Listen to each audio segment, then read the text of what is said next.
आप तमाम हजरात का हमारे चैनल वक्त की पुकार में स्वागत है।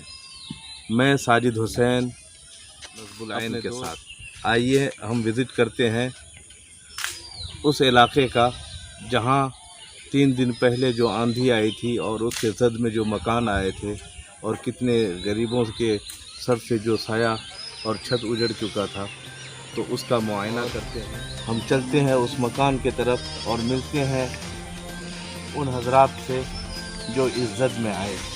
बिहार आप लोगों को जैसा मालूम है कि ये पहले से ही बहुत पसमानदा इलाका है और लोग पहले से ही गुर्बत रेखा के नीचे यहाँ जी रहे हैं।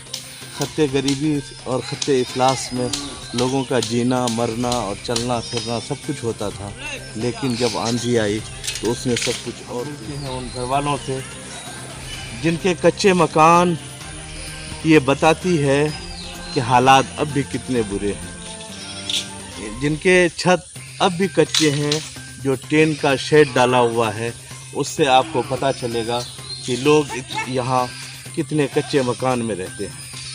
आइए हम उन हजरात से मिलते हैं और उनसे आपको रूबरू कराते हैं। 2017 में लोग यहाँ बहुत बुरा हाल था। यहाँ घरों के बराबर पानी का बहाव था और उसके बाद जिस तरह से हुआ लोगों ने फिर आशियाना बनाया और आशियाँ बनाने के बाद ये मकान फिर 4 दिन पहले जो आंधी आई थी, कुछ हम ग्रामीण से बात करते हैं और ये जानने की कोशिश करते हैं कि ये घर कैसे उजड़ा और किन किन लोगों ने इनको माली इमदाद पहुंचाई, या यहाँ के ग्राम पंचायत के जो पंचायती राज बिहार जो बोलते हैं उनके मुखिया सरपंच या मेंबरान की तरफ से इन्हें क्या मदद मिली और किस तरह का सहायता इन्हें। 4 दिन पहले यहाँ बहुत बड़ी आंधी आई थी। हाँ। और आंधी आई थी, ये मकान जो दिख रहा है, ज़रा इस कैमरा इधर करेंगे, ये मकान का ये जो शेड है ये टेन का, ये पूरा वो नहर के ऊपर चला गया, नहर ऊपर चले गया, उड़कर नहर पे चले गया। लोगों ने गांव वालों ने मिल कर के इस बेचारे को सहारा दिया। आप देख रहे हैं इस इलाके में चारों तरफ खेत है, कुछ भी नहीं है। इस जंगल में ये घर बसा हुआ है, नहर के करीब ये घर है। ये जब उजड़ गया और आंधी की नज़र ये मकान हो गया, तो उस वक्त लोगों ने इन बेचारों ने आकर करके बहुत ही कोऑपरेट और मदद किया। 20-25 आदमी लगा लेने में तो भरोसा। अच्छा, 20-25 पूरा मोहल्ला आदमी लगा लेने, तब कोई छत उठा कर निकले यहाँ चल रहे 3 दिन तक बनी छी तब खत्म कर गई। हाँ, अब बच्चा तो भगा पकड़ पूरे कान है। क्या नाम है इनका? तबरेज आलम। तो हाफिज तबरेज साहब। हाँ, हाफिज तबरेज साहब। कितने बच्चे हैं इनके? अच्छा, 5-6 बच्चा जी। तो आप लोगों ने ये घर को उस दिन ये जो बिखर गया था, हाँ, इसको फिर आप लोगों हाँ, ने हम लोग आकर मालूम है जैसे भोर में जी हम लोगों का तो पूरा बस्ती वाला छूटे उधर से आकर के इसको सब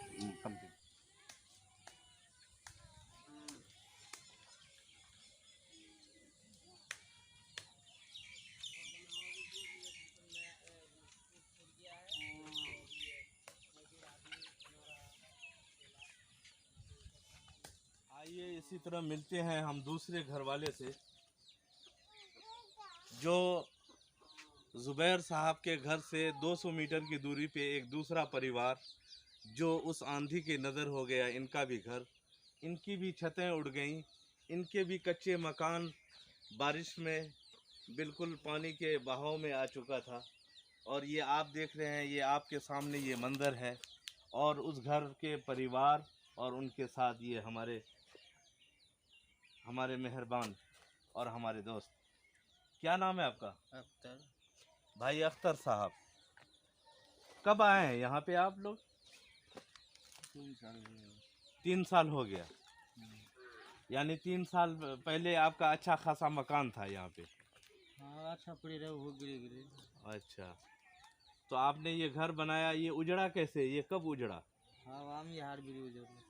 अच्छा, यानी ये 18 तारीख को जो आंधी आई थी, हाँ, यानी जुमा के दिन फ्राइडे को, हाँ, रात में जो 12 बजे आंधी आई थी, हाँ, उसी आंधी में ये मकान आपका गिरा। हाँ, और ये टीन वगैरह भी उड़ गया था शायद? हाँ, नीचे टीन नीचे आ गया था। ओहो, तो पूरी रात आपने बारिश में फिर गुजारा, फिर आपने मरम्मत कैसे किया इसको? तो करना ना पड़ेगा, नहीं करेंगे किसी तरह से तो कैसे होगा। अच्छा, तो आपने बात पंचायत के किसी जिम्मेदार तक पहुंचाया? कोई रिस्पॉन्सिबल पर्सन तक आपकी बात आपने पहुंचाया? नहीं पहुँचे। अक्के दिन वो बासित भाई बोले, तो रोहित भाई बोले फोटो पड़ी गया मुखिया देवे। अरे तो आप फोटो लिया नहीं, अभी जो आपके पंचायत के मुखिया हैं जनाब मोइन साहब, क्या वो आपको पूछने के लिए, या आपके वार्ड मेंबर 14 के मेंबर कौन है, महबूब साहब, उन लोगों को आपने बताया कि हाँ हमारे हालात ऐसे हो गए हैं और कुछ हमारा मदद कीजिए, सरकार से या गवर्नमेंट से या डिस्ट्रिक्ट लेवल से कुछ हमारी सहूलत मुहैया करवाइए? कहीं मदद नहीं कर दी, वो की मदद कभी भी आप लोगों की ये नहीं हुई? आज तक इंदिरा आवास नहीं मिला। ये हमारे भाई अख्तर साहब हैं, इनका कहना है कि अब तक कोई भी जनप्रतिनिधि हमारे पास नहीं आया और ना ही शायद उनके पास खबर पहुंची या ना पहुंची, लेकिन हमारे पास ना किसी तरह की राहत पहुंची, ना कोई मिलने आया, ना हमें कोई दिलासा देने के लिए आया, और हमारी बेबसी का ये सिलसिला यूं ही चलता आ रहा है। और ये कुछ रही सही कसर इस आंधी ने ले ली कि इस आंधी में हमारे घर उजड़ गए, हमारे बच्चे बगैर छत के हो गए और घर के हालात बहुत ख़राब चल रहे हैं। लॉकडाउन का ज़माना है, कहीं मजदूरी पे नहीं जा सकते, कहीं दिन दिहाड़ी नहीं कर सकते। इतने बुरे हालात में ये आंधी ने हमारा सब कुछ उजाड़ दिया। ये थे अख्तर साहब, ये आपके रूबरू हो रहे थे और इनके हालात जो कुछ भी हैं आपके सामने हैं। मैं हूँ साजिद हुसैन।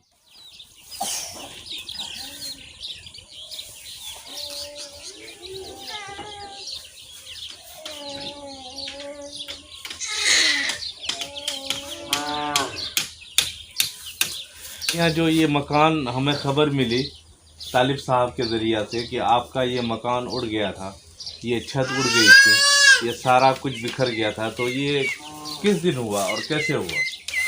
ये जुम्मा की रात को हुआ था। 12 बजे 11:56 पे आंधी आई और उसके बाद सारा वो छत जो है नीचे गिर गया यहाँ पे आंगन में, और सारा टीन नहर पे चला गया। वहाँ से रात में उठा करके लाया। यानी ये जो नहर आपके हाँ, पास पड़ता है, हाँ, तकरीबन ये नहर यहाँ से 30-35 मीटर की दूरी पर है। हाँ, 35 या 50 मीटर की दूरी पे है। हाँ। तो यहाँ से ये उड़ करके वहाँ ये चले सारे के सारे टीन वहाँ पे चला गया। छत जो है कि नीचे गिर गया था। पूरा जो है घर वगैरह में पूरा पानी बिखरा हुआ था। बहुत बदहाल हो गए थे हम लोग, बहुत ये कब घबरा गए थे। ये जुम्मा की रात को हुआ था। कितने 12 बजे। 12 बजे रात 12 बजे रात। हाँ, तो उस वक्त आप अकेले ही इस मकान में? हाँ, अकेले ही थे हम। के साथ? बच्चों के छोटे छोटे बच्चे हैं हमारे, वो उसको लेकर के हम सोए हुए थे। अचानक आंधी आई और टीन सारा उड़ गया और छत यहाँ आकर के गिर गया और बहुत घबरा गए थे हम। अच्छा, तो फिर ये आपने फिर इसको कैसे दोबारा इसकी मुरम्मत की? इसकी सुबह जो है कि सबको बुला करके लाए, उसके बाद उठा करके उसको ऊपर किए।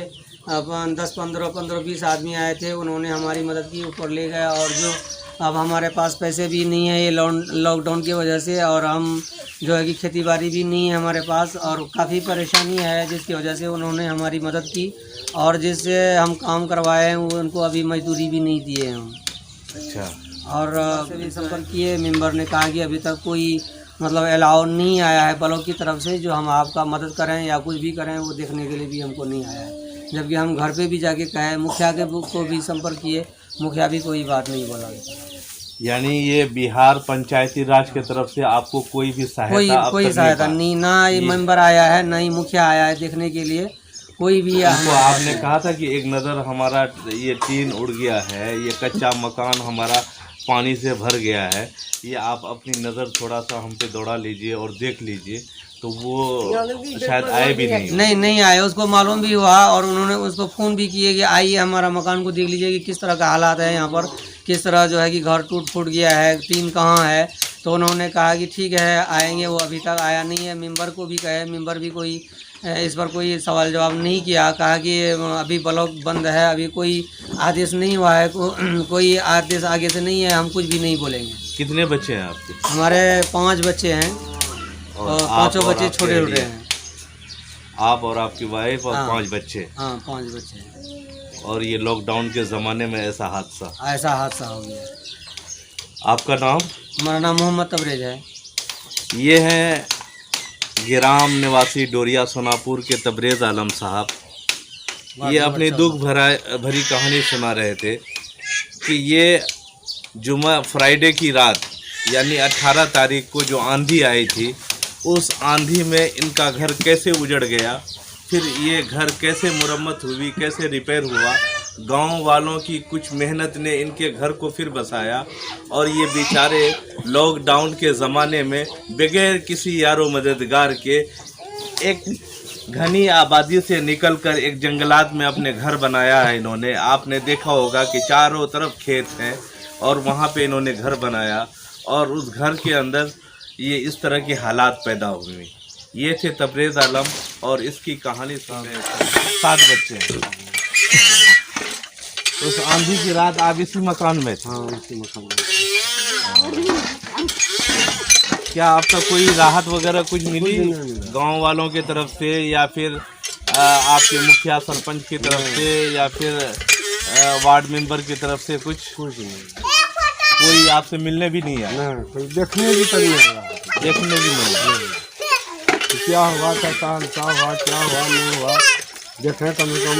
ये पड़ोसी बगल में हम दोनों, जब आंधी खत्म हुआ तो उसका इनको हम वहाँ से धूप छाप करके उसको भी दिया, अपना भी जहाँ था वो पन्नी ला करके। रहीम, हाँ ये है रहीम साहब। ये नहर के किनारे इनका मकान। ये 3 परिवार, 3 घर वाले, ये जो आप देख रहे हैं, ये यहाँ पे अपने घनी आबादी से निकलकर यहाँ आए हैं, और ये लोग इस घनी आबादी के बीच से जब निकल कर आए इस खुले मैदान के अंदर, तो पहले 2017 की बारिश के चपेट में आए ये लोग। फिर उसके बाद किसी तरह जोड़ कर तिनका इकट्ठा कर करके इन लोगों ने अपना घर बसाया। फिर 18 तारीख को अचानक ऐसी आंधी आई कि खेत खलियानों का बुरा हाल, और इन परिवार अपने परेशानी से हैं। और ये 7 बच्चे आपके स्कूल जाते हैं पढ़ने के लिए या नहीं? 2 बच्चे जाते हैं। ये रहीम भाई के 2 बच्चे स्कूल जाते हैं पढ़ने के लिए। माली इमदाद की सख्त ज़रूरत है। मैं तमाम हजरात से, ख़ासकर मैं अपने ज़िला मैनेजमेंट, ज़िला इंतज़ामिया से गुजारिश करूँगा, पंचायती राज बिहार के सभी ज़िम्मेदारान से हाथ जोड़कर इल्तिजा करूँगा कि इनके काम आए और आखिरत में भी दुनिया में भी अपना मुक़द्दर को चमकाएँ।